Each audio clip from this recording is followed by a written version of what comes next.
Good day everyone! Sa mga hindi pa marunong gumamit ng link natin to withdraw USDT, ayan, good news dahil meron pa tayong tutorial paano po mag-withdraw gamit ang ating USDT.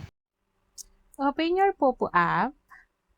Then, pagka-click nyo ng Oppo app, escape nyo lang yung ads. Yan ay following.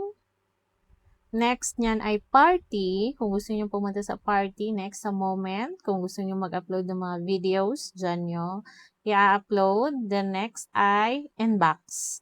Yan. Then tapos sa inbox, click natin yung profile. Dahil magwi-withdraw tayo, yung profile ang ating i-click. Next, click nyo yung points. Pag click nyo ng points, i-click nyo yung withdraw now. Dahil sa USDT tayo mag-withdraw, kung GCash pa yan, i-click nyo yung maliit na yan. Then, i-view nyo yung USDT TRC20. Then, yung PIN nyo, secret PIN nyo yan guys ha, so don't share. So, sa contact address naman, may isasend akong link. Punta kayo sa inyong messenger, i-long press nyo yan. So, pag na-long press nyo yan, may lalabas na copy. I-click nyo yung copy na yan. Yan, long press nyo lang yan ha. Then, copy. Then, balik kayo sa Pupo. Then, long press nyo din yan, yung plus enter. Click nyo yan. Then, yan, lalabas din yung press na yan. Tagalan nyo lang ng pindot, guys, ha. Matagal lang. Ilo-long press nyo lang din. Pag okay na yan, click nyo yung submit. Then, tapusin nyo yung timer kasi chine-check pa.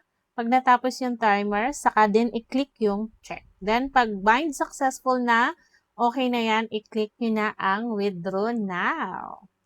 Dahil agent yung mag-withdraw, so hindi ko yan ma-withdraw lahat. So, nakaano kami ng 10, 20, 30, 40, 50, 60, so on.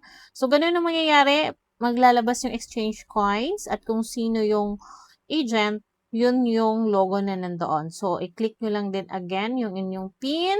Then, huwag nyo kalimutan i-check yung details. Then, i-screenshot yan. Mahalaga po yan. Then, wag nyo i-click yung clear ha, kasi mawawalan kayo ng ebidensya. Kung sakaling na screenshot nyo na, then hindi nyo alam kung nasaan na yun, then hindi nyo naman cleaner up, so punta lang kayo sa inbox, then hanapin yung arrival notice, nandoon yung arrival, yan yung inyong i-screenshot.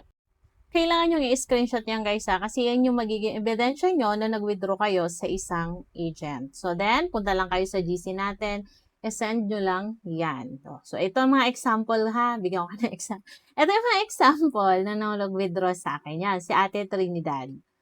So, si Ate Trinidad nag-withdraw. So, check natin kung ilan yung withdraw niya. Yung rate natin ngayon ay 60.2.